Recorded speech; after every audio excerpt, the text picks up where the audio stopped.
Friends, good evening.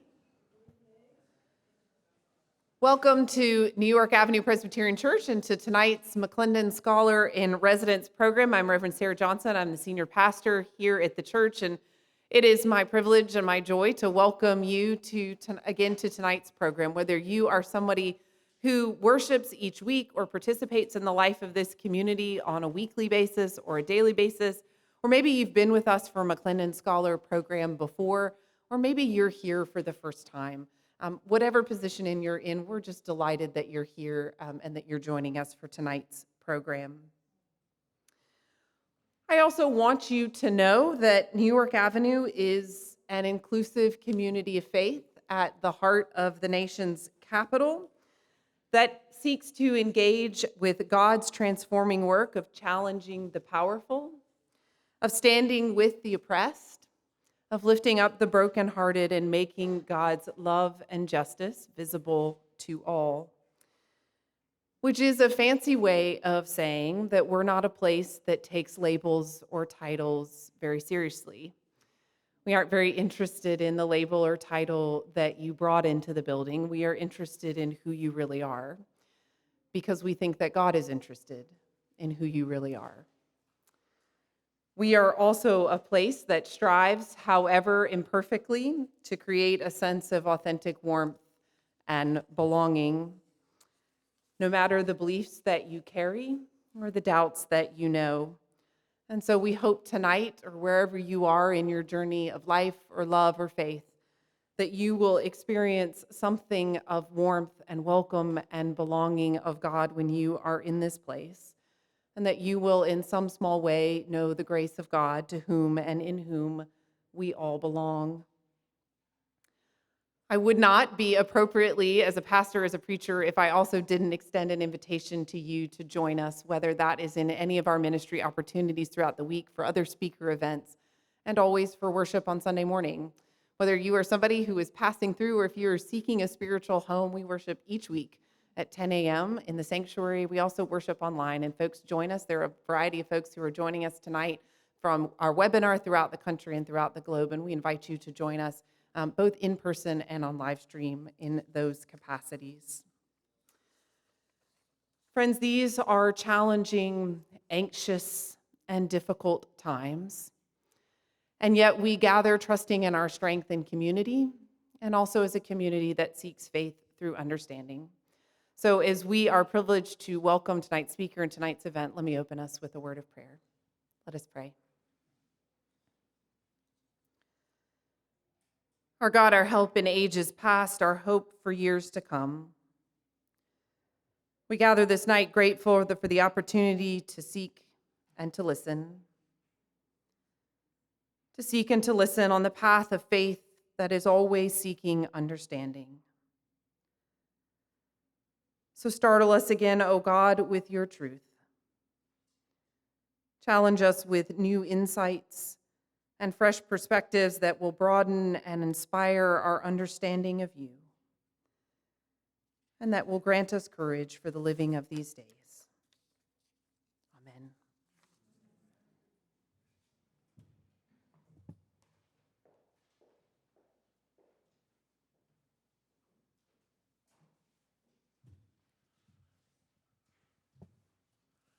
I want to add my welcome on behalf of the McClendon Scholar Program. Really glad to have you with us tonight.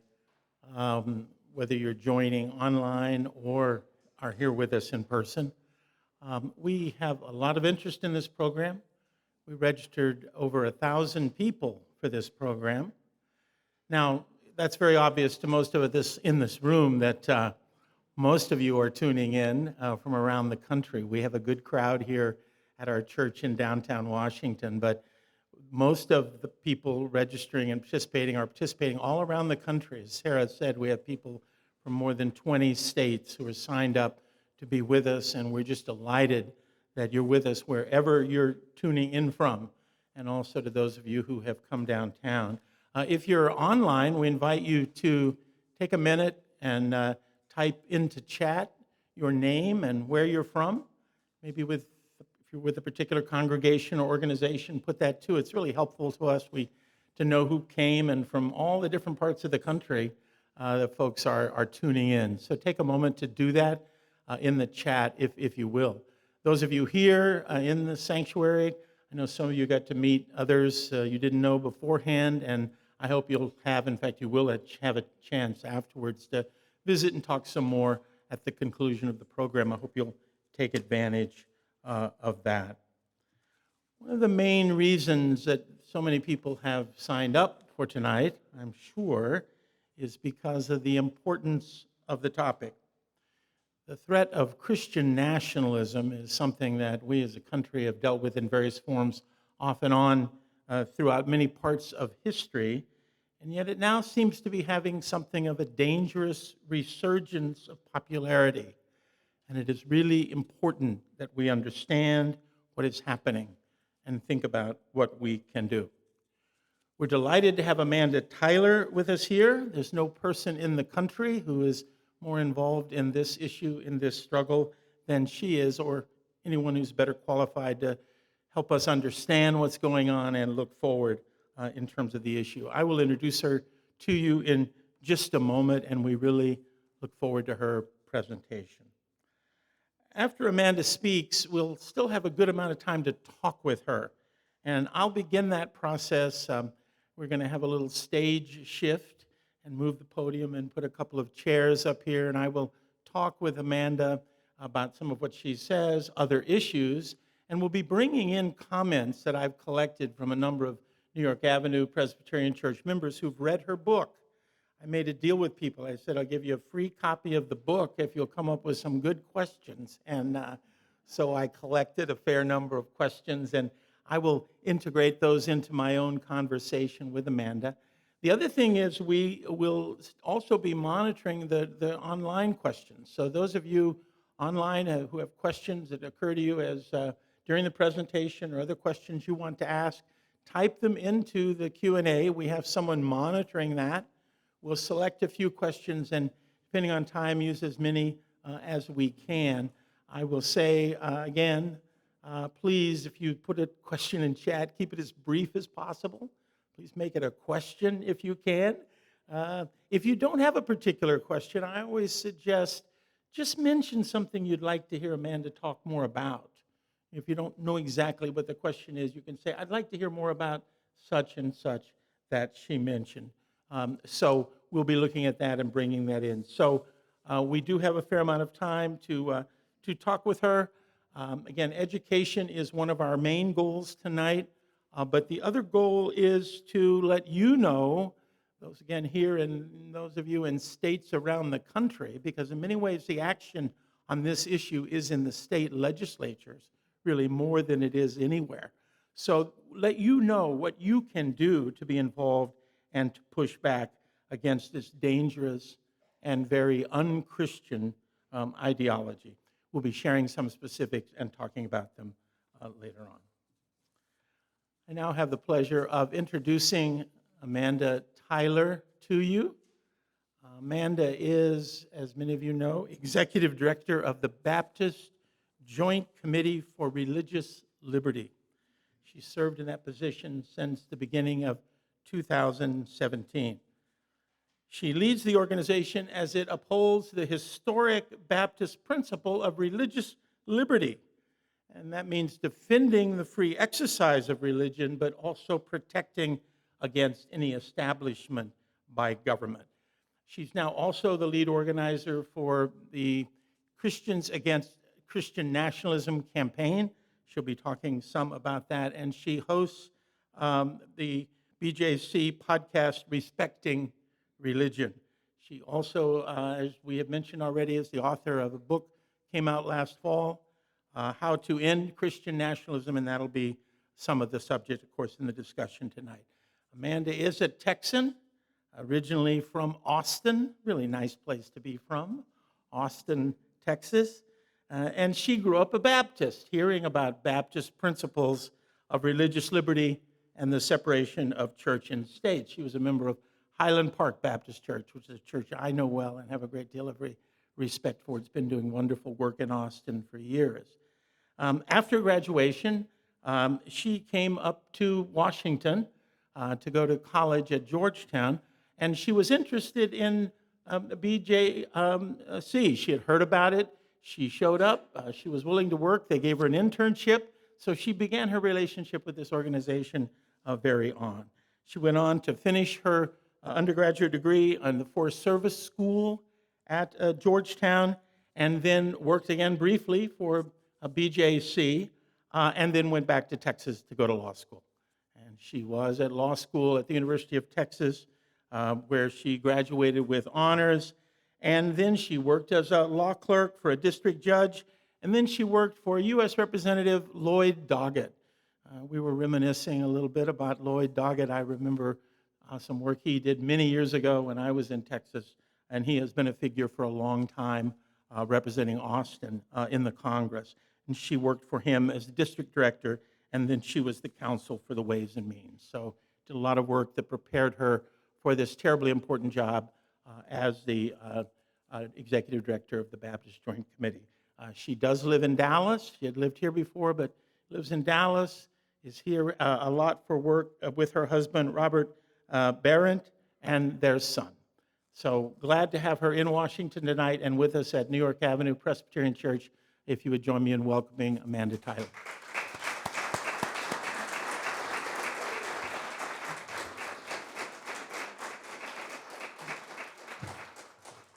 Well, thanks so much, Theo, for that introduction, and even more for your coordination and invitation to this wonderful program. I am thrilled to be joining a long list of speakers who have been part of this program, and thank you for the hospitality of New York Avenue Presbyterian Church.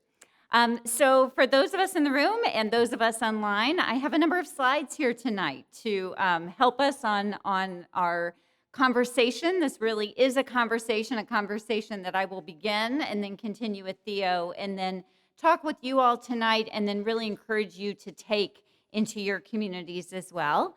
On the slides, just to warm us up a little bit, I will have QR codes. So if you have a phone, this is an interactive presentation. I'll tell you, this first QR code is just a place to tell me that you're here tonight, and also a way to join our mailing list. We'll have this up later in the presentation as well, but we just invite you and ask you to let me know you're here and to join us so we can give you updates from BJC, which again is Baptist Joint Committee for Religious Liberty. Very quick word about BJC in case you're learning about us for the first time. We are an 89-year-old education and advocacy group headquartered right here in Washington, D.C. on Capitol Hill, and our work is faith, freedom for all. We do our work in Washington, but also around the country. And since 2019, our work has included leadership of the Christians Against Christian Nationalism campaign.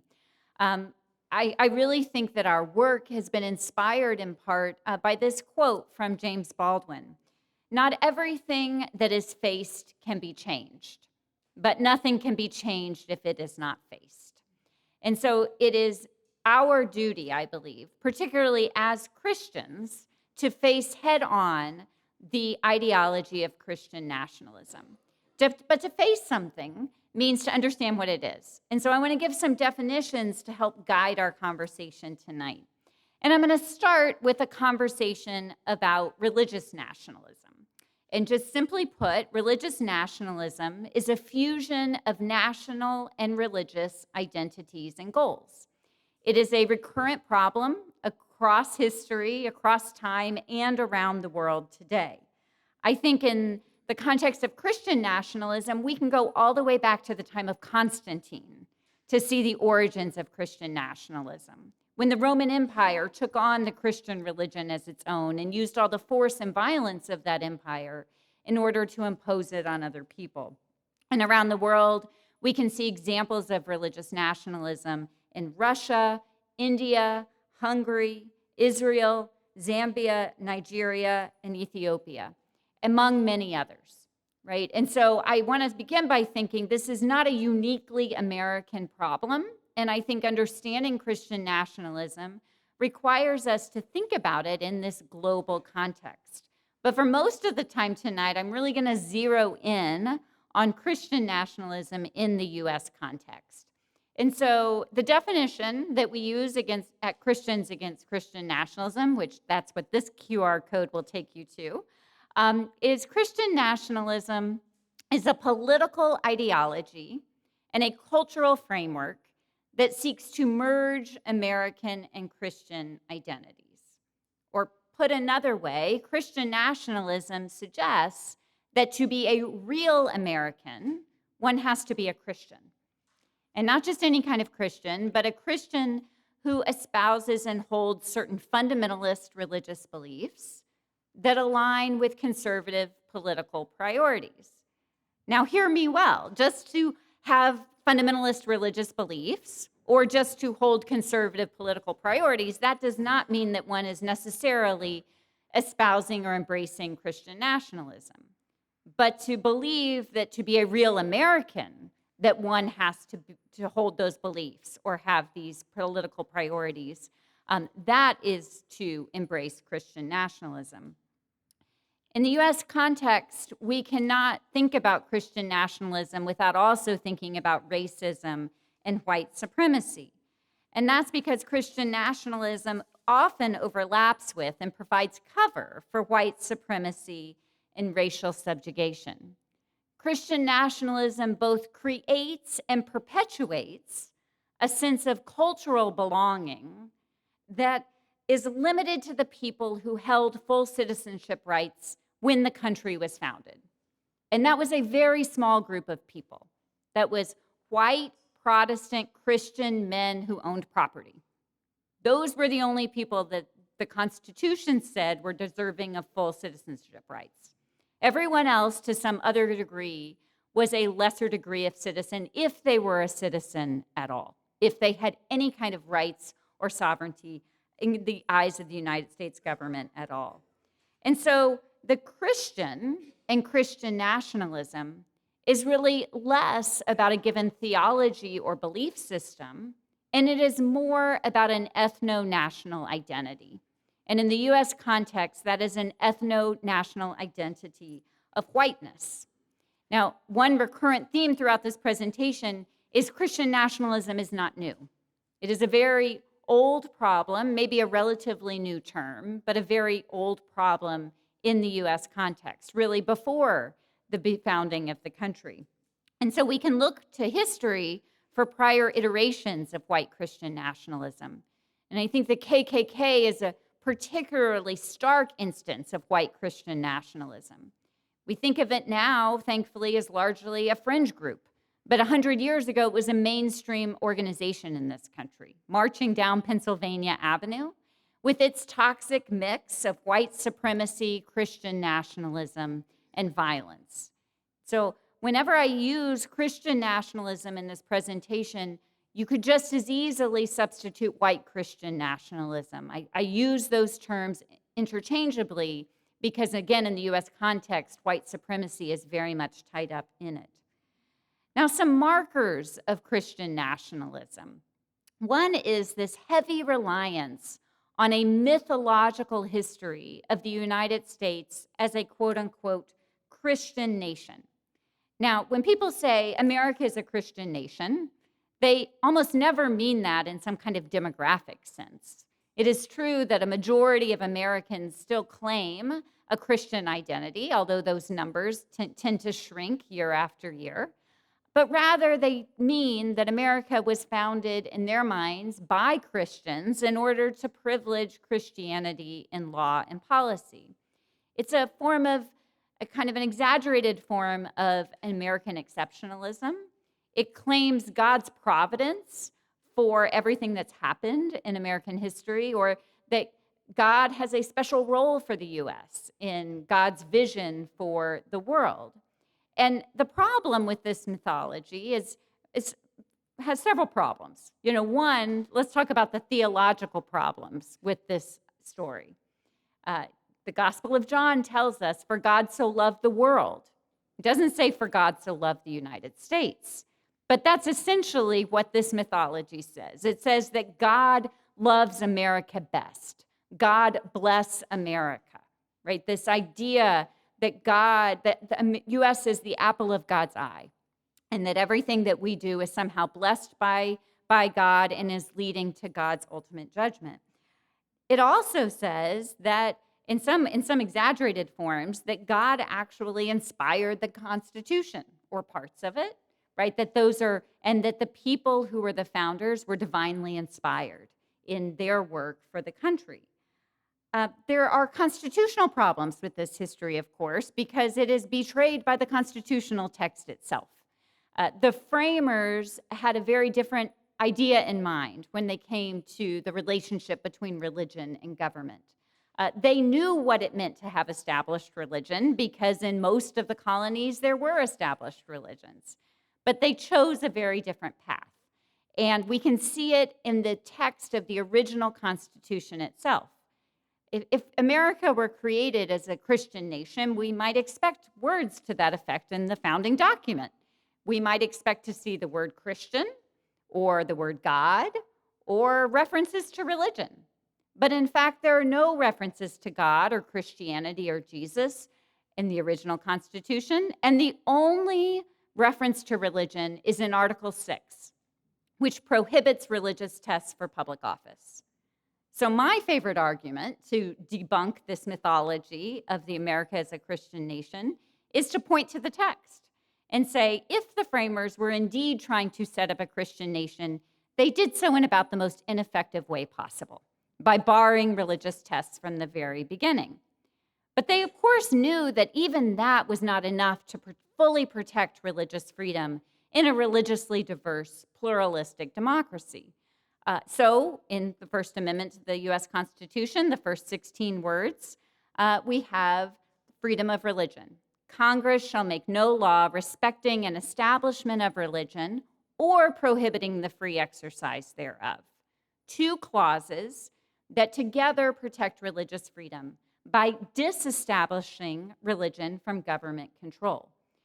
Government is neutral when it comes to religion, neither denigrating it nor propping it up. And so these actual history of the Constitution and the constitutional text itself betrays this mythology of the U.S. as a Christian nation. Now, in understanding Christian nationalism, I think it's also important for us to understand what it is not. And so I want to talk some about the difference between Christian nationalism and Christianity. Now, Christian nationalism is a form of idolatry. That's because Christian nationalism tends to merge religious and political authority into one. Jesus taught in a very famous teaching in the Gospel of Matthew that there are different allegiances that one holds to Caesar and to God. Some people were coming to Jesus and trying to test him and said, is it lawful to pay taxes to the emperor or not? And Jesus made them give him the answer. They said, bring me a coin. He said, whose head is on this coin?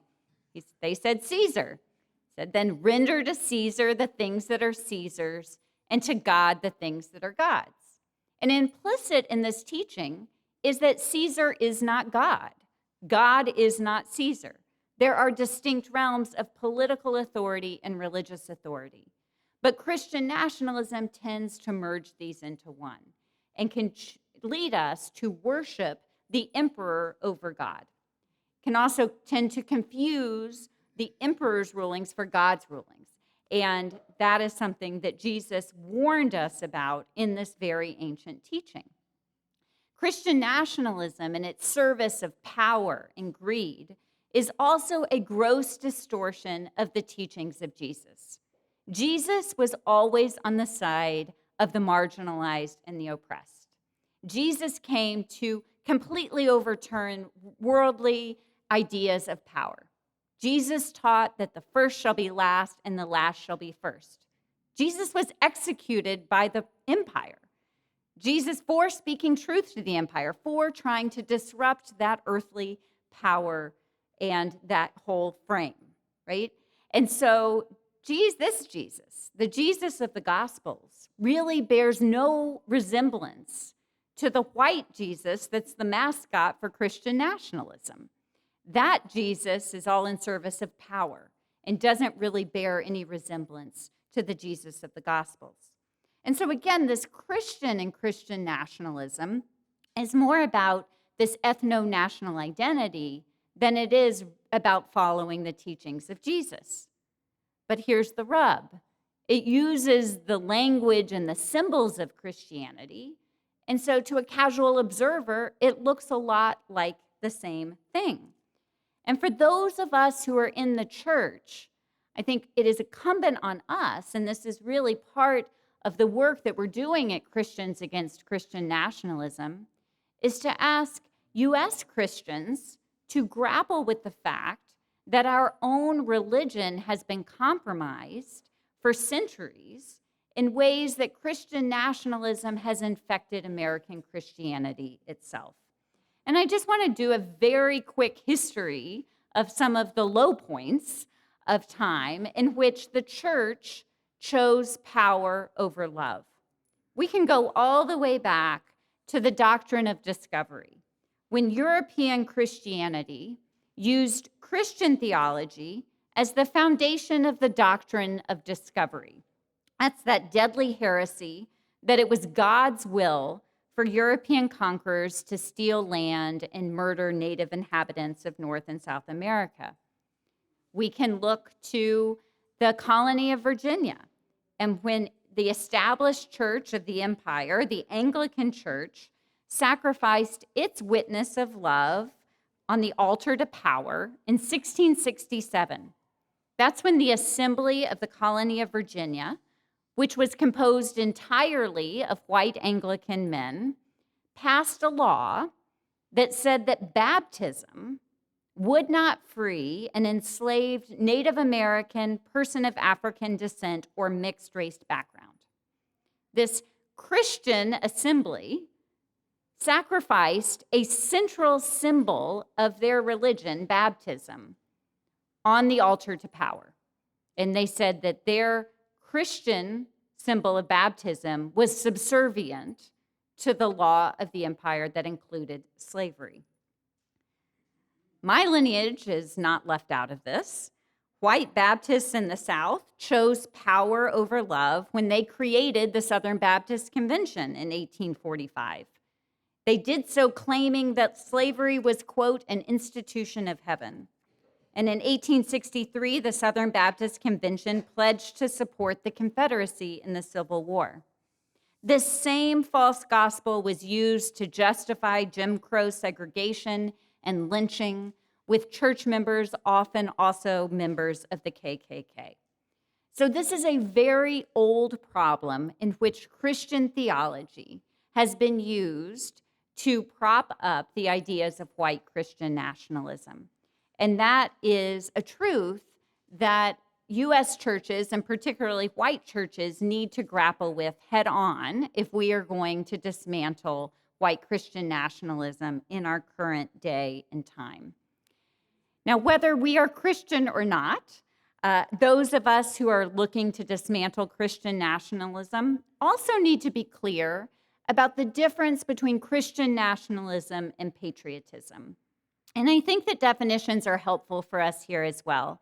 So for patriotism, I want to give a simple definition of love of country. And like all kinds of love, it has to be freely chosen. It can't be forced. There are lots of ways to show love of country, some of them expressive, like waving an American flag or saying the Pledge of Allegiance, or choosing not to say the Pledge of Allegiance or wave an American flag, expressing our First Amendment rights, like including the right to protest. We can love our country enough to want better for it. There are lots of different ways to be patriotic.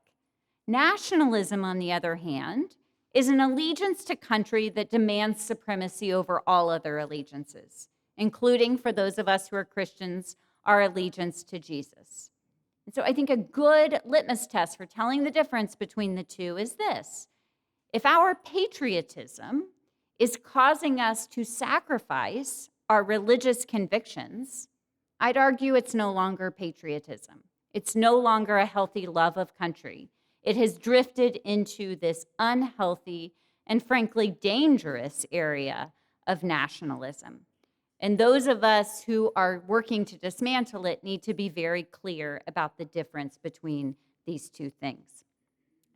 Now, I want to talk briefly about how prevalent is Christian nationalism in the U.S. today. And this is, again, a very old problem, relatively new term, and even newer study in the social sciences. And I'm going to be referencing here the most recent polling from PRRI, Public Religion Research Institute.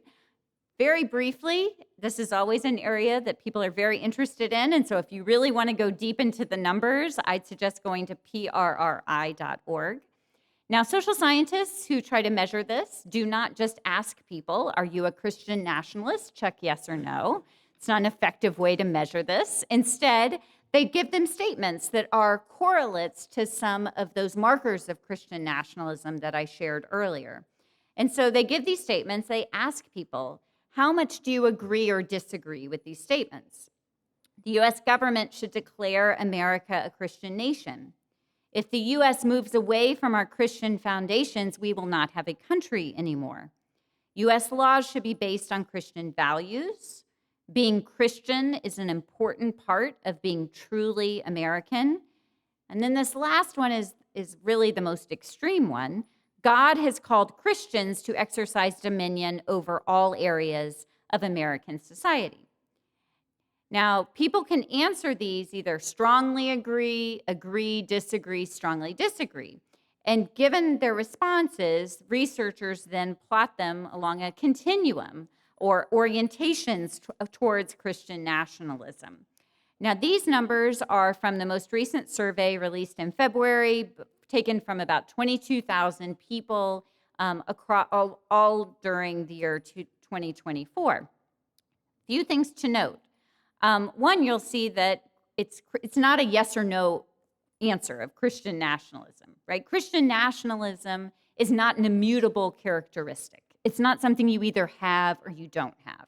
Instead, it's a snapshot in time that measures how much someone is moving towards or away from it.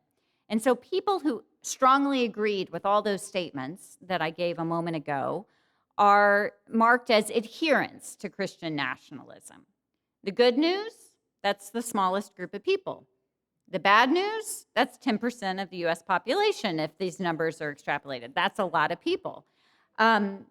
The 29% strongly disagreed with all those statements, are fully rejecting it. So that's good news. 3 times as many people in this survey are rejecting it than fully adhering to it. And then really the most of the people, nearly 60%, are somewhere in the middle.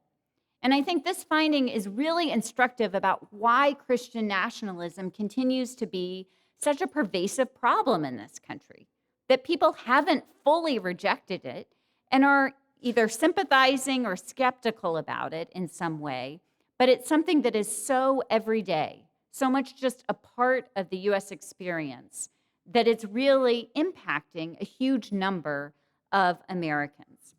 Now, if you concentrate on those, the two categories at the bottom, sympathizers and adherents, that's 30%. And if we think about, like, if you really wanted to say how much of the population is Christian nationalist, that's probably, I prefer to say these are people who are moving towards Christian nationalism, 30%.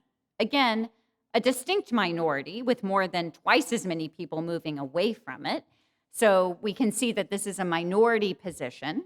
The problem, of course, is that those who hold these views are holding a disproportionate amount of political power right now. And they're using their political power to try to destroy democratic institutions, small d democratic institutions, in order to continue to hold on to that power and to enforce their views on everyone else. We see this in very distinct ways when we look around the country, right? So this map, which I know is too small for you to read the small numbers, but you can see the colors, right?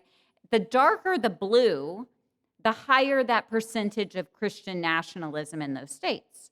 The green and then the lighter green are lower percentages. And those you can definitely see a geographic trend, right? All across the South, Midwest, and heading up into the upper Mountain West. And I just want to kind of zero in on my home state of Texas as an example. 37% of people in Texas are moving towards Christian nationalism. Now, being from Texas, when I saw that number, I was somewhat encouraged because, again, that is a minority position, even in a conservative state like Texas. But when you look at the incredibly extreme policies that are coming out of the Texas legislature, you can see how a distinct minority is really subverting the will of the majority. This is not a partisan issue.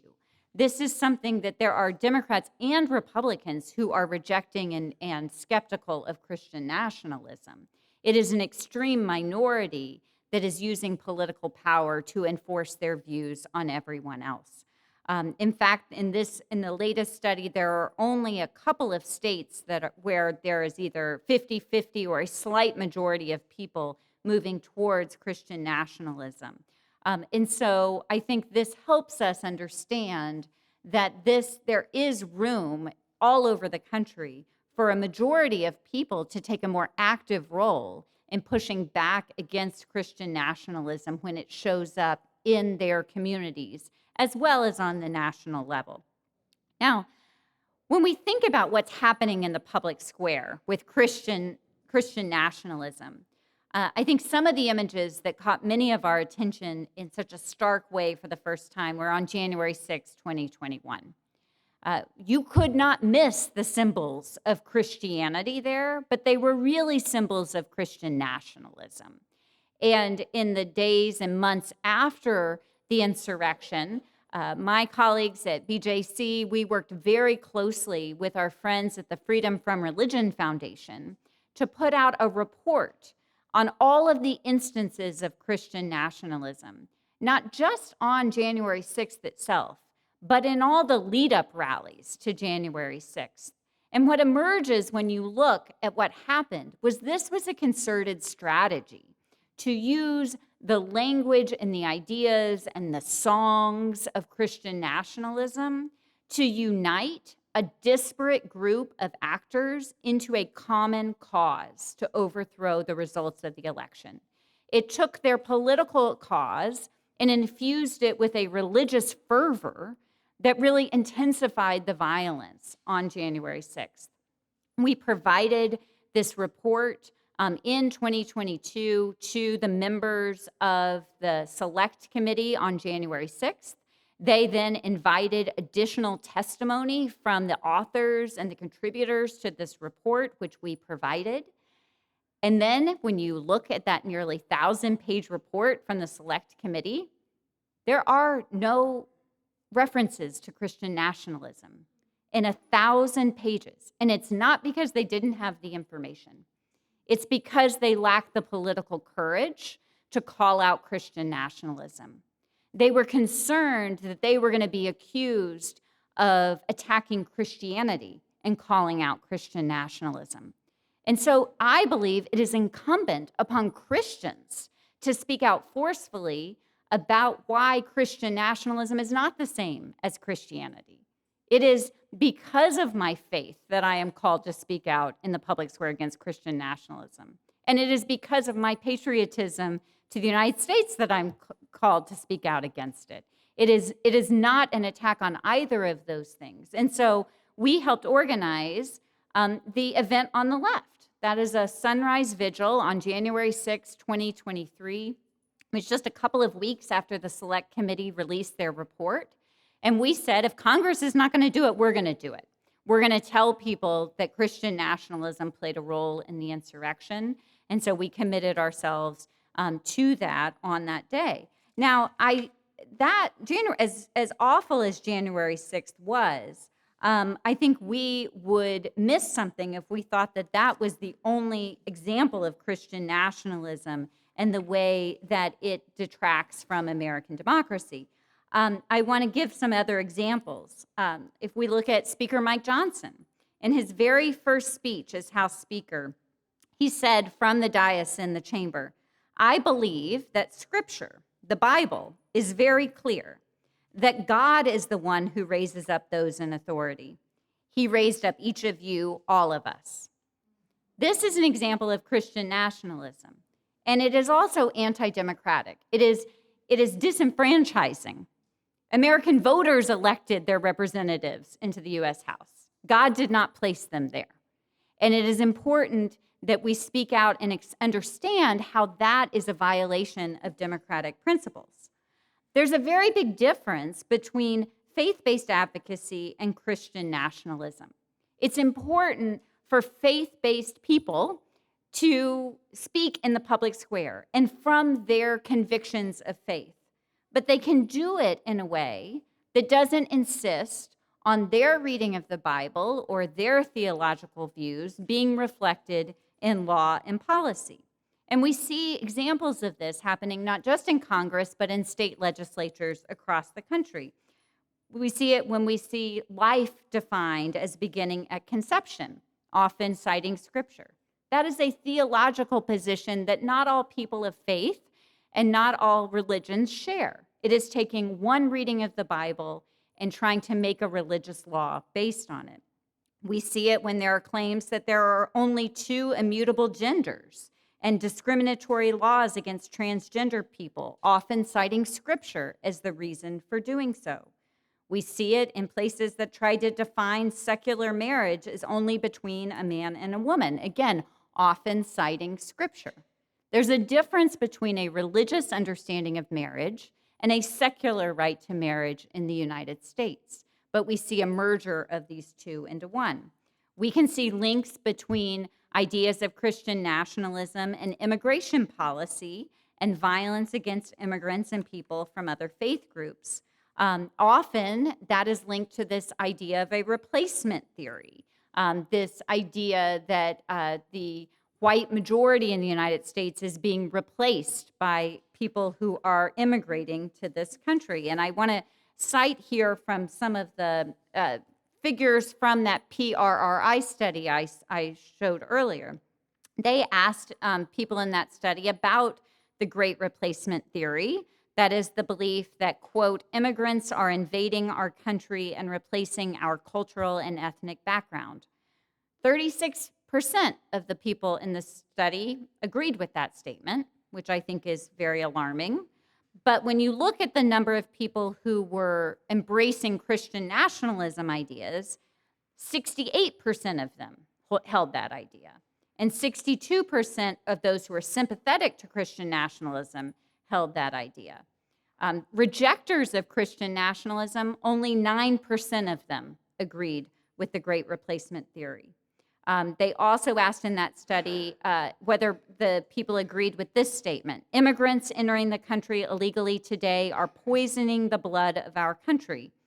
Again, I think alarming, 35% of all of the people in the study agreed with that, but that number was twice that among adherents and sympathizers, much lower among skeptics and rejectors. So again, we see this ideology of Christian nationalism really fueling these ideas that immigrants are somehow a threat to U.S. society. So these are all kinds of places where we see Christian nationalism really threatening democracy, American democracy, and pluralism in the country today. I want to talk briefly about some other examples of Christian nationalism. Briefly, we have examples of Christian nationalism in our churches. And I'm not just talking about churches where a majority of people are embracing Christian nationalism. It happens in mainline churches too. It's because of, again, that very long history of American Christianity being co-opted at different times, or theology being used to further racism and discrimination. And so part of the work of dismantling Christian nationalism requires those of us who are in Christian communities to be really interested in learning about our history and being very, I think, kind of being investigators about where are we seeing Christian nationalism show up in our theology, in our worship practices, in the symbols. Do we have American flags on our altars? What does that say about us and about what we're worshiping? I think these are important conversations for congregations and religious communities to have. We see a lot of examples of Christian nationalism in our public schools, and this is happening all across the country. Some examples of this are the teaching of a Christian nation mythology in place of a more honest history. Often these policies come with the tag of, we're just teaching Judeo-Christian values. A word about Judeo-Christian. There is no such thing as a Judeo-Christian religion, and to use Judeo as a modifier of Christianity is incredibly dismissive and offensive to Judaism as a distinct religion. Often when people talk about Judeo-Christian values, they look to scriptures that are shared by both religions, but they read them through a Christian lens. And to do so risks, in many cases, a kind of anti-Semitism because of some of the ways that they are read and used to, again, justify Christian nationalism. We've seen a spate of bills that would require the posting of the national motto, "In God We Trust," in public places, or the Ten Commandments in public schools. Louisiana became the first modern state to adopt this law last year. It is being challenged in court because there is a Supreme Court case exactly on point from 1980 that ruled that that practice was unconstitutional. And people who are passing these laws are trying to make a direct assault on that constitutional precedent like they did on other constitutional precedents, and are betting that this Supreme Court will overturn that past precedent. And so that case is working its way up.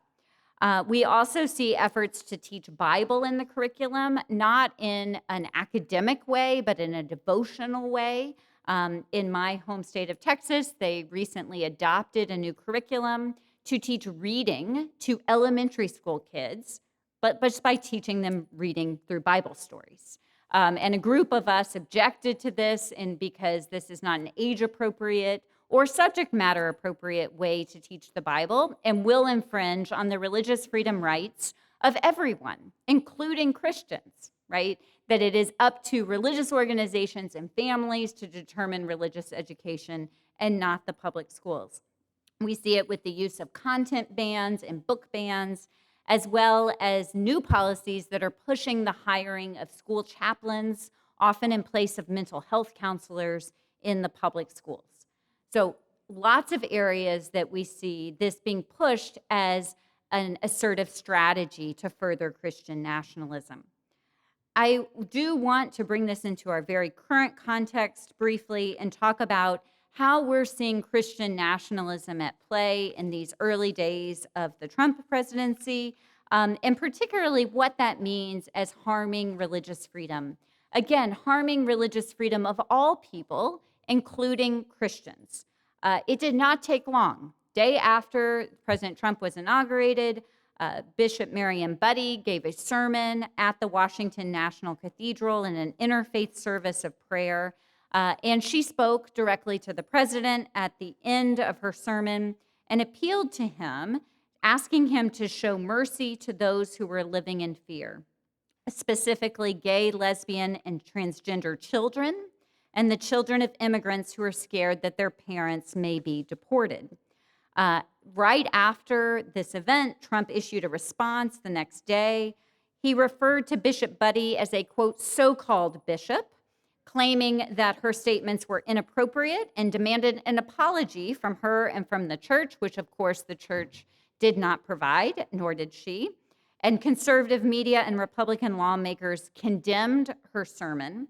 In some particularly outrageous reactions, one member of Congress introduced a resolution to, quote, fully condemn the distorted message, and another even suggested she should be deported for her actions. This is outrageous to see members of Congress weighing in and claiming that a religious leader was telling a distorted message of the gospel. We've seen it on attacks on religious social service providers, including false accusations from disgraced General Michael Flynn, followed by Elon Musk, claiming that Lutheran social service organizations were money launderers, and then they questioned their religiosity and their integrity. Again, that if you dare to oppose the policies of this administration, then you are not legitimately religious, that you will be singled out, that you will be accused of illegal activity, and we know that violence that can incur from any of those things. We've also seen it with immigration policy and this administration's decision to rescind a policy of not making immigration enforcement actions in quote unquote sensitive locations. These include hospitals, schools, and also notably houses of worship, including churches. And thankfully, a number of religious organizations have filed suit to assert a First Amendment and a right under the Religious Freedom Restoration Act to have this policy stopped and enjoined because it interferes with those houses of worship's freedom of worship, because it has a chilling effect that people will not come to worship, and it interferes with their ability to carry on their religion in fear that immigration enforcement officials might burst into their church at any point in order to make enforcement actions. And those are pending lawsuits, including one right here in the District of Columbia's federal courts. And finally, and these are just a sampling, there are many other examples, but I do want to talk about an executive order that President Trump issued that set up a task force, quote, to eradicate anti-Christian bias. Well, first of all, in a majority Christian country like the United States, there is no rampant anti-Christian bias. And it really does denigrate from the very real Christian persecution that's happening in other countries around the world today, as well as the much higher levels of anti-Semitism and anti-Muslim bias and violence that are also happening in this country today. But what I really fear about this executive order is it is setting up a kind of panel or tribunal that will try to enforce a kind of theological conformity on everyone else, that things will be labeled as anti-Christian bias when they go against the views of the administration, an administration which touted that it set up the very first White House faith office. This idea that the government has an ability or a need to impose faith on everyone else. These are moves towards an authoritarian theocracy that those of us who claim to care about religious freedom should be very alarmed about and should be speaking out against forcefully. I want to close this portion with a quote from a Virginia pastor named John Leland, who was a contemporary and a neighbor of James Madison, someone who helped really advocate to James Madison to include the freedom of religion in the First Amendment. Pastor John Leland wrote, "The fondness of magistrates to foster Christianity has done it more harm than all the persecutions ever did. Persecution, like a lion, tears the saints to death, but leaves Christianity pure. State establishment of religion, like a bear, hugs the saints, but corrupts Christianity and reduces it to a level with state policy." And so it is especially incumbent upon those of us who are Christians to speak out against Christian nationalism and the way it is being tried to be established, and the way it's trying to establish a certain version of Christianity, a Christianity that will not dare to oppose this administration's actions, to impose that from above, and the great harm that that will do to the Christian religion. Before I go into conversation with Theo, I just want to go very quickly because I hope that you're asking yourself right now, this sounds awful. What can I do about it? And that's exactly why we formed the Christians Against Christian Nationalism campaign. And there is something you can do tomorrow night. And this applies to everyone in this room and to those who are watching at home. There is going to be an interfaith prayer vigil tomorrow night at 6:30 at National City Christian Church on Thomas Circle. And they are asking, these are for the groups that have challenged that policy, the sensitive locations policy, in federal court. There is an important court hearing on Friday here in DC, and so they are going to do a prayer vigil tomorrow night to draw attention to the effect that this administration's policies are having on their religious freedom. And they are asking people to attend in person if you're in the DC area, but if you're not in the DC area, you can attend virtually. And you can RSVP your attendance by scanning this QR code. So really hope that you will participate and be able to be part of that vigil tomorrow night. I think it's really important that we show up in ways to show support for those who are brave enough to be filing actions in court to challenge this administration's policies. It is an important time for people to stick together, particularly those who are brave enough to oppose the policies. Another thing I would like to ask you to do is to join the campaign. And one way you can join the campaign, if you are a Christian, is you can sign the statement that you are a Christian against Christian nationalism. But if you're not a Christian, there's so many other ways for you to participate in our campaign as well. You can sign up for our list. You can access resources and stay informed. You'll get action alerts about opportunities that you can speak out, both to elected officials, but also in more expressive ways and in doing things in your communities. I wrote an entire book trying to answer the question, what can you do? It's called How to End Christian Nationalism. A lot of people have it here tonight, and thank you so much for making the book available at a reduced cost tonight, which is wonderful, and I'll be here to sign books after the presentation. But if you're not here with us tonight, you can buy it wherever you find your books. This was really written to be read and acted on. And so there are discussion questions. It's great for group study by congregations. And part of what we're trying to do in the book is to organize people to take action in their local communities. And so if you're interested in joining a local group or organizing a local group, we have groups forming all over the country, and you can learn more about the work on how to get involved in that at this QR code. I have a map up here of places where we already have groups forming. My dream is by the end of the year, this map is full of dots all over the country. So would love to have groups here in the DC area, but for those watching at home, please sign up and get more information about how to organize with people in your local community to make a difference on this important issue. I'm so grateful for your interest, and I'm eager to be in conversation with Theo now. Thank you.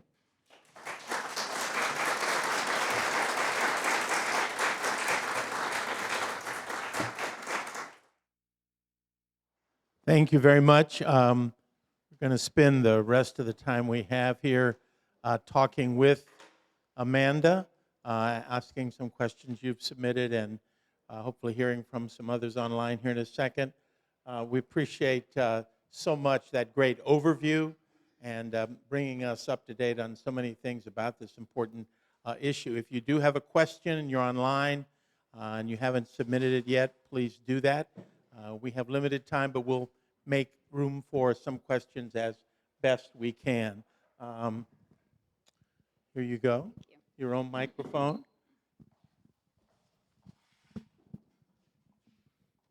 Yes.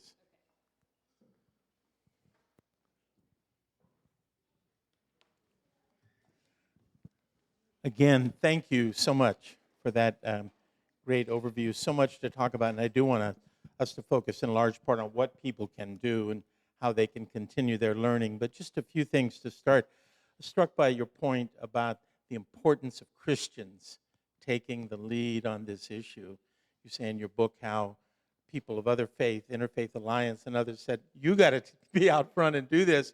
It's too dangerous to be seen as taking a pot shot at Christianity. Just say a little bit more about the importance of Christians leading on this issue. Yeah, I mean, that's really the origin story of the campaign, which I do write about in the book. It was in early 2019, and there were a series of violent attacks at houses of worship. Mother Emanuel AME Church, the Unite the Right rally in Charlottesville, they targeted synagogues there, and then the Tree of Life Synagogue in Pittsburgh. And it was those events that were really the driver behind our conversation, our initial conversation. We need to do something about this. And our first inclination is often at BJC to do things in interfaith coalition and with secular allies as well. And so we had a meeting and we gathered people, and they told us, it was our Jewish colleagues, our Muslim colleagues, They looked at us and said, we agree with you. This is a huge issue. It's a dangerous issue. And they said very kindly, Christians, this is your issue. This is something you need to focus on. And they said, we know that these aren't the reflections. We know that this isn't what Jesus taught, but you can say that and explain that with much more authenticity than we can. And then they also said, we just simply don't feel safe doing it. And so that's why we call it Christians Against Christian Nationalism. It is deliberately limited to Christians in the title because we think it is important that Christians take the lead here. But as we're doing our organizing, we want to do this in interfaith and with, and when I talk about interfaith coalitions, I'm including people who are secular, atheistic as well, because I think it's important that we model pluralistic democracy as we're organizing to try to build it in our communities. Yeah. And important to have Christians of all points of view. As you point out in your book and mentioned, many conservative Christians are very troubled by Christian nationalism, and we don't want to fall into a stereotype of thinking this is purely a liberal or conservative Christian kind of issue. Yeah. Let's talk a little bit about Baptists. You and I both were raised Southern Baptists. Don't want to talk about it too long, but I think it's worth noting this, as you point out, wonderful traditional position that Baptists have of promoting separation of church and state and pluralism. And I guess I'd say, what happened? It's such a mixed bag now. You point out people like Pastor Jeffries of First Baptist Dallas and some of these very loud voices.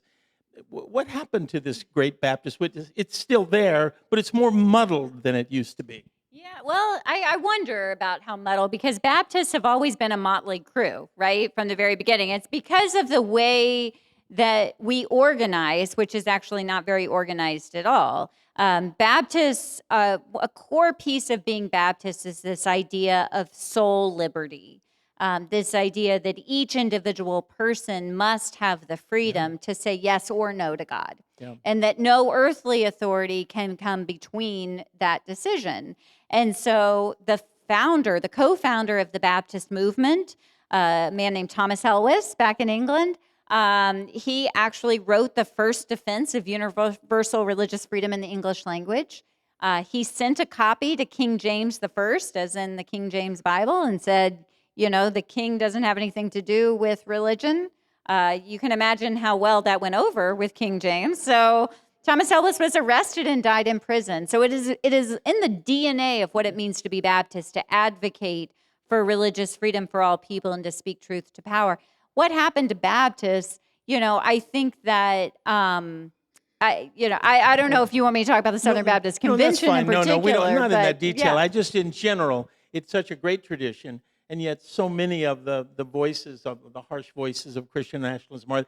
And I think with the moral majority in the '80s and some of the changes that happened in evangelicals and how they engage, perhaps it derives from that. I think yes, and I think it goes further back, because I did mention, the formation of the Southern Baptist Convention was an example of Christian nationalism and not of Christianity, right? I do not think there is a way to read the Bible that would justify slavery and the violence of what was slavery in the U.S. And so that was a choice that the leaders made at the time. And so there are examples where, none of us are pure, right? And there are examples where we go towards Christian nationalism. So I think part of why I use that example is for us to all be very humble in the way, are there places where we, even unwittingly, are embracing Christian nationalism? It's not just a problem with some groups. It's a societal problem that we all have a responsibility to do something about. In terms of unwittingly being a part of things, a couple of the people who read your book who are members of this church, Karen Mills and Dave Milam, both pointed out the role New York Avenue has played in the history of church and state. And this, many of you from the church know, others may not be familiar, that the origin actually of the phrase "under God" in the Pledge of Allegiance has much of its origin from a sermon preached in the New York Avenue pulpit in 1954 when Dwight David Eisenhower was in the audience. And so as a result of that sermon and interest, this phrase, under God, just say a little bit more about some of the more subtle ways you refer to them as that are in there, and almost insidious ways that we link religion and state together. Yeah, so again, my definition of Christian nationalism is intentionally broad. This ideology that tries to merge American and Christian identities into one. And I talk about Christian nationalism as having various high tides through history. I think we are undoubtedly at a high tide right now. Other high tides were during the Civil War, during the 1920s, and that was kind of the height of the KKK as well. But the 1950s and the Cold War. And that is when we saw "In God We Trust" become the national motto. It's also when "Under God" was added to the pledge. And that, I just learned that tonight. I did not know that. And so I think that's fascinating history. And I think it's great that the church is telling that history and kind of showing how mainline religion is complicit and has been complicit in different ways throughout history in trying to merge these identities. That there's Christian nationalism is also recognizing a kind of inherent Christian privilege or Christian hegemony in society as well. That there is something that is kind of normal about Christianity, that everyone else is somehow peripheral. And I do think that these examples of kind of more everyday examples people might dismiss as less harmful, but it continues to send this message over and over again. I mentioned "God Bless America" in my remarks. Like almost every politician of every political party feels like they have to say that, I think, at the end of every speech. But do we stop and think about what's being reinforced every time they do that? It is claiming a kind of religious authority or a religious mantle or religious permission for whatever came before. And I think for those of us particularly who are religious, who do claim to know the difference between political authority and religious authority, need to be more attendant and call that out for what it is. One of the things you emphasize a lot is the need to take on this myth about being a Christian nation in our history. I think the argument about it not being in the Constitution is really powerful, something people can use, that you pointed out. What else is there as ammunition to say back to people in a very clear way about refuting this myth of the Christian nation? Yeah, well, I think part of the mythology is built up on a cherry-picked version of American history. It's often overemphasizes the religious biographies of certain founders and de-emphasizing others. It'll give, quotes that Thomas Jefferson gave, but it doesn't want to say the part where Thomas Jefferson took his scissors to his Bible and cut out all the miracles from it, and is really more of a deist than a Christian. And it just doesn't give a full picture. And I think part of what is very problematic about America as a Christian nation is it tries to take God's favor and apply it to all of U.S. history. There's some really dark, violent, evil parts of U.S. history. And if we claim that God sanctioned all of that, then it really draws us away, I think, from a more liberative and loving idea of what Christianity is. So claiming America as a Christian nation, you can't just claim parts of it as divinely inspired and ignore the other parts. And I do think when we think about Christianity as a global religion, as God's love again for the entire world, as the way that Jesus lived, beyond a sense of nationality or ethnicity, but showed love for everyone, that those values really need to outweigh this kind of a nationalism that emerges with trying to claim God's favor uniquely or above anywhere else for the United States. You have a whole chapter in your book about schools, and that does seem to be where the action is in many ways. You mentioned some things briefly. Rebecca Davis from our church asked about this, particularly in terms of vouchers for public schools, and just say, if you could briefly, just some of the battleground in terms of vouchers and other issues in public schools. Yeah, I'm glad you raised vouchers. It wasn't one of the examples that I gave in the presentation, but it's very much linked. So when I think about the overall strategy when it comes to public education, there are two main, kind of strains.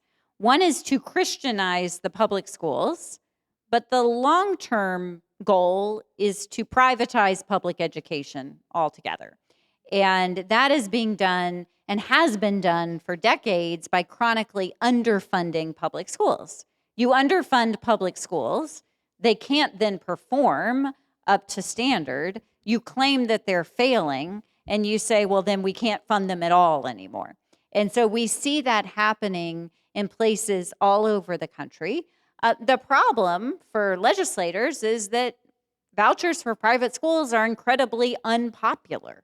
That this is not a majority position. Most people actually support and like their public schools and don't want to see their public money going to use to subsidize private schools. Private schools that get to choose who they take, that don't have the same standards for acceptance, and they don't also have to abide by non-discrimination in their hiring and firing either. But that would mean that public money would be supporting religious discrimination and other discrimination in the private schools. And so we see attacks on public education, of course, on the federal level with President Trump's efforts to dismantle the Department of Education, but also he's signed an executive order to try to expand voucher programs. He can't do that without acts of Congress. There is a bill pending in Congress right now that would create a national voucher program. It is also extremely unpopular, but is something we need to watch out for, and whether it might be added to some future budget reconciliation bill or some other must-pass legislation. But we see it in states all over the country, too. Mention some of the states where the action is right now, because we know about Oklahoma and some of the things they've done there, and you mentioned your own state of Texas, that we don't have time to go into detail. Yeah. But for people particularly watching from around the country, where are some things in states that you're paying attention to and that people should be watching? Yeah, well, I know, for instance, in the state of Tennessee, they recently passed a voucher program again that was incredibly unpopular with the Tennessee voters. So here we have state legislatures who aren't really acting or representing the interests of their constituents. There's also an effort in the state of Tennessee to directly attack a constitutional precedent that says that public education is a right for all children in the United States, including children of immigrants. They are trying to overturn that precedent and say that children of immigrants who are here without documents cannot get a public education. In Oklahoma, they have a program that has gone all the way up to the Supreme Court that would create a first ever religious charter school. So a public school that is religious. It was ruled unconstitutional. By their Supreme Court. By their Supreme Court. Not exactly a bastion of liberalism, the Oklahoma Supreme Court. They've ruled it unconstitutional. The U.S. Supreme Court will hear that case this term. And in Texas, they are trying to push through a voucher program, again, that is deeply unpopular among Texans, something that failed to pass a conservative majority in Texas last time, but the Republicans who voted against it were primaried out of their office, and so they're trying again, as well as trying to pass 10 Commandments in Texas.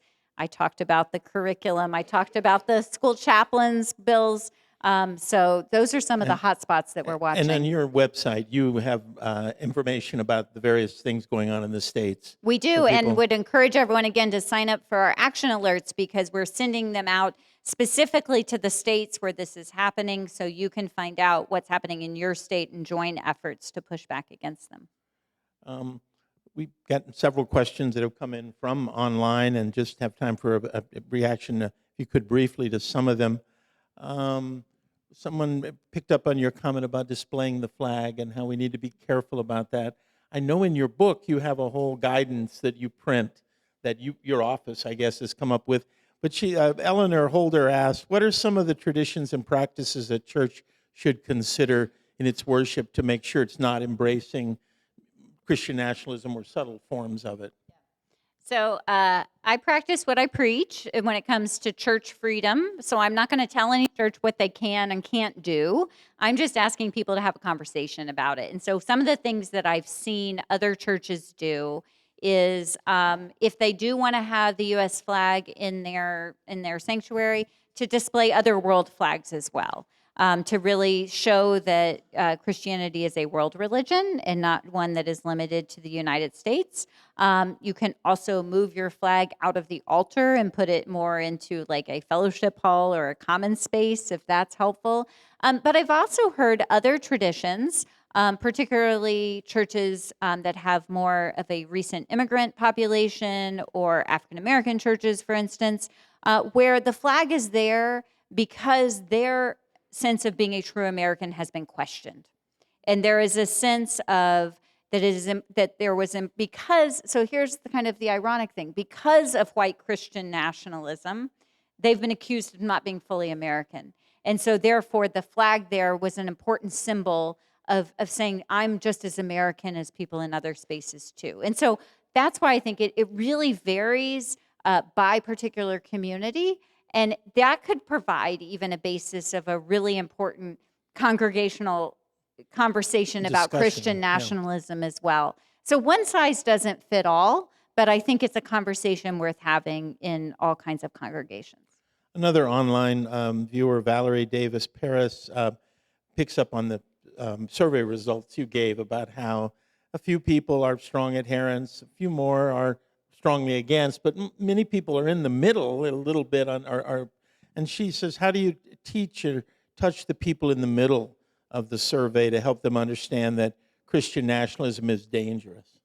So, I mean, that's, when I think about the work of our campaign, I really do think about it's about getting people who are rejecting it already more actively involved in the cause. But it's really about reaching people in the middle. And I think that's best done through relationship. And I talk about some ways to talk about Christian nationalism with people. And I think part of it is approaching, like in any relationship, from a place of genuine curiosity and questioning assumptions. And after having done our own work and seeing, okay, here's where Christian nationalism has shown up in my religious tradition or in even my past ideas about maybe a triumphant narrative around religion and religious liberty in the United States, like these are, or some maybe buying into some of this mythology, that there's a way to connect with people, that we're all kind of in this murky middle in a lot of ways, and not to think about it as an us versus them. And I think there are lots of ways for us to have honest, real conversations and relationship with people.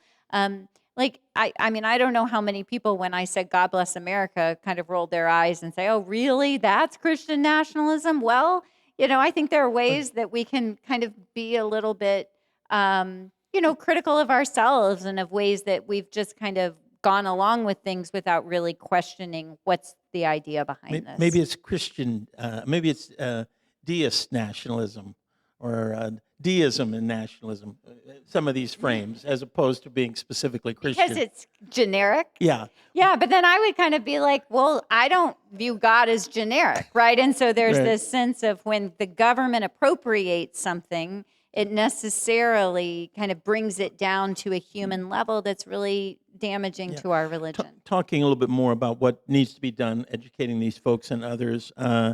John Quinn, a longtime member and leader of this church, had some questions about your organization and your resources and hoped you have enough resources. He wanted me to ask you, do you have enough resources? I don't have to ask that. I know you think the answer is no to that, probably. But here was the question he had that I thought was good. If you had a significant increase in resources and money and to deal with issue, how would you use them? Oh, it's a great question, because it's true. I mean, and let me first say that BJC, we are working with a vast, maybe not vast, we're working with a large network of groups from all different perspectives that are also concerned about this issue. We are not the only group out there doing this work, and I think doing this work in strong partnership with other groups is the only way that we're really going to overcome this. But when we think about funding in particular, the groups that are pushing Christian nationalism have far more resources than the groups that are pushing against it.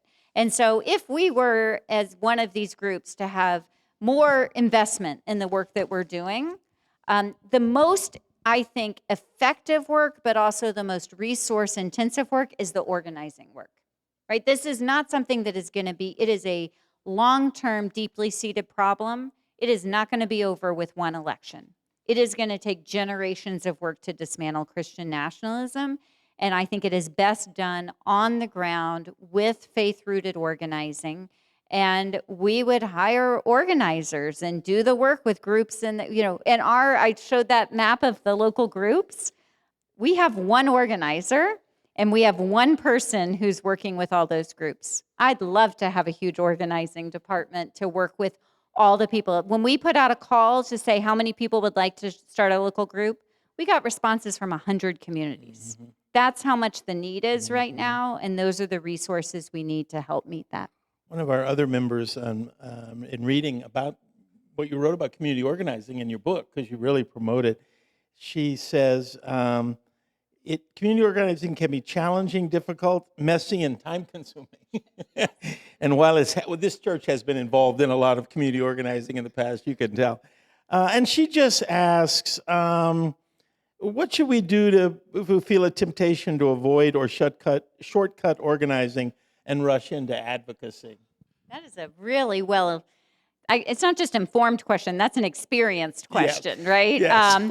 And what I love about that is it shows the difference between that there is a difference between organizing and advocacy. And both are important. And I think they have to happen maybe in different ways at different times, right? So we can't just wait until we're fully organized to advocate. But truly effective organizing comes from the ground up. It's discerned by the community. Advocacy is often top down. It's advocacy, and there's a role for that. There's a role for lawyers filing lawsuits. There's a role for advocacy policy groups, helping get information out, mobilizing people for action. But if we're really interested in long-term change and building the kind of society that leads to flourishing for all people, then we need to actually resource people to do that work together. I think when we think about American democracy and building a pluralistic democracy, that's what we mean. It's less about the documents. It's less about the institutions. It's really about forming a pluralistic society where people can work, live together across all kinds of lines of difference and form together the community that works for us all. Great. We're going to need to draw to close here in a moment. We have some announcements we want to underscore some of what you said about getting involved. But one final question from Marcia Renoise in our church, and she referenced something you mentioned at the very end about the Reverend Buddy, and her question was about violence and the threat of violence, which people associate with this movement, and she pointed to the response that you mentioned in your talk about that. Just speak a little to that. She asked, how do we discourage this kind of violence? How do we deal with these kinds of threats? How do we create a context maybe where they're less likely? What would you say about that as a final word, and maybe the courage that's needed to go into some of this territory given this ugly side that's out there? Well, I will say in my book, the chapters are done by steps, and one step is denouncing violence, because so much of this movement really is fueled by a sense of violence and misusing scripture to justify violence. And some of the public polling even shows that the more people embrace Christian nationalism, the more likely they are willing to engage in political violence. I think we have to be very honest about very real threats. If Donald Trump had not received a majority of votes, there would have been violence probably to try to overthrow the results of the election. That's the system that we're living in now. And I do think one of the best ways to combat, and then by pardoning the people on January 6th, that just justified and opened the door to future violent acts like that. So I'm not going to sugarcoat the problem, but I do think we need collective action. And when we think about pushing back against authoritarianism, I think we have to realize that those of us who are concerned are stronger than we think we are, and those in power are weaker than they think they are. And that the more of us who are willing to stand together and to protect those who are most vulnerable to these acts of violence, to stand against them, that can help our society. And we need, I believe, to also be engaged in much more training around nonviolent direct action.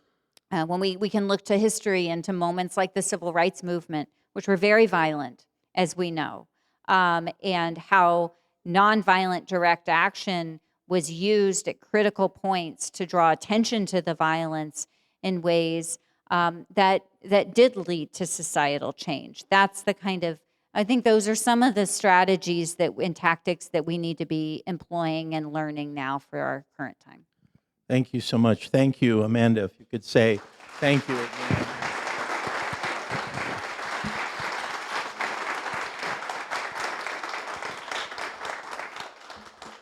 I want to just take the last couple of minutes here, and we'll close. And then again, Amanda will be staying and can visit individually. She's available to autograph your book if you want her to do that, or just to talk with you. But I want to just underscore a few things as we close. First of all, again, to remind you about Amanda's book. We saw it once before. We have copies here. It is available tonight here if you're in person. The low price of $10. You will not find that anywhere that good. Those of you online will have to find your own deal. But I urge you, find one and read this book. It is a good background, but it's also is sort of a how-to manual in a certain way.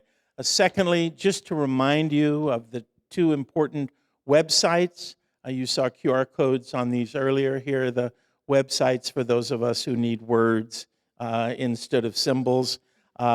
BJC Online, the Baptist Joint Committee website that has all the resources she's been talking about. It's a way that you can sign up to be on their list.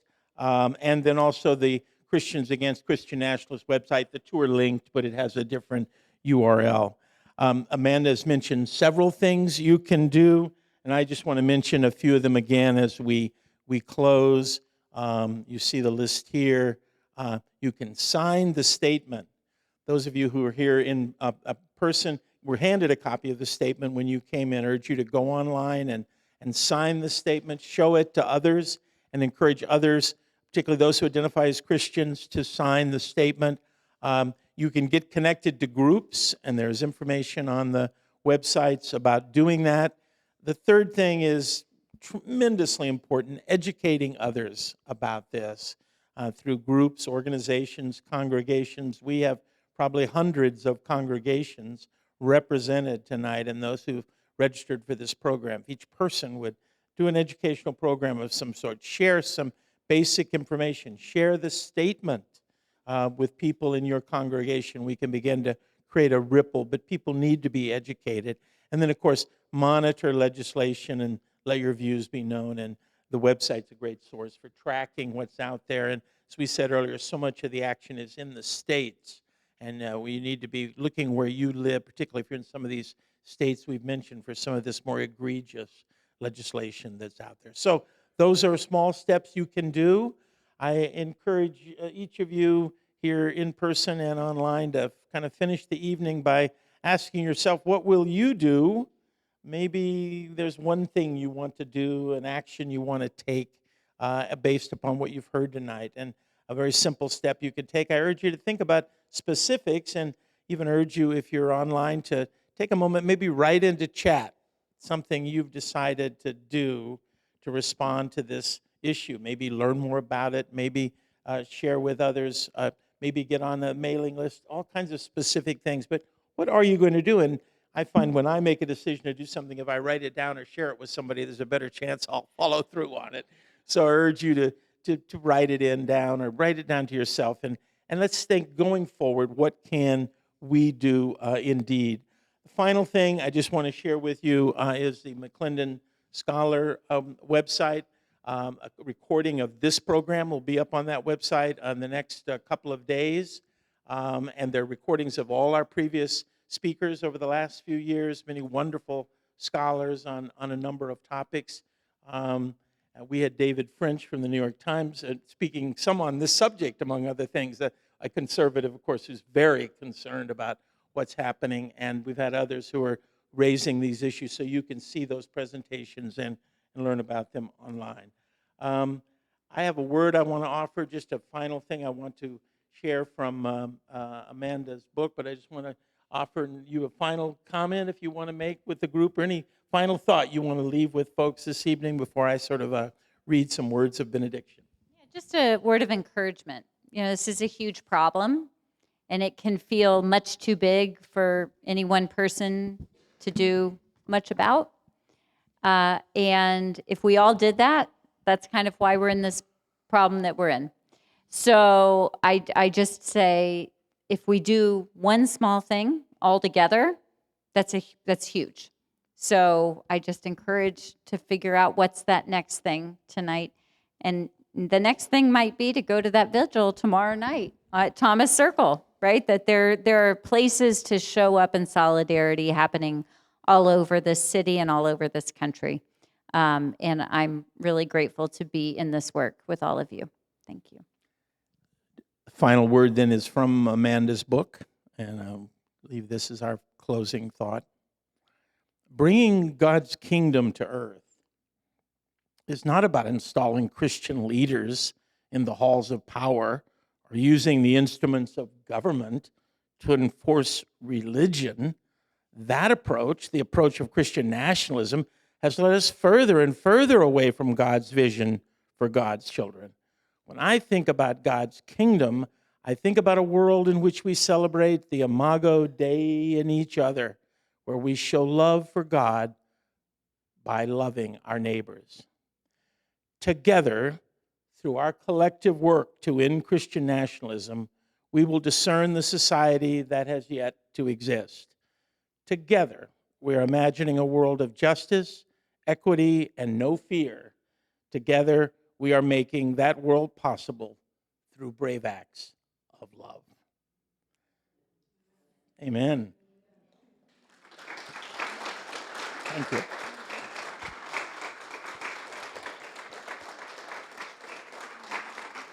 Thank you for being with us, and good night.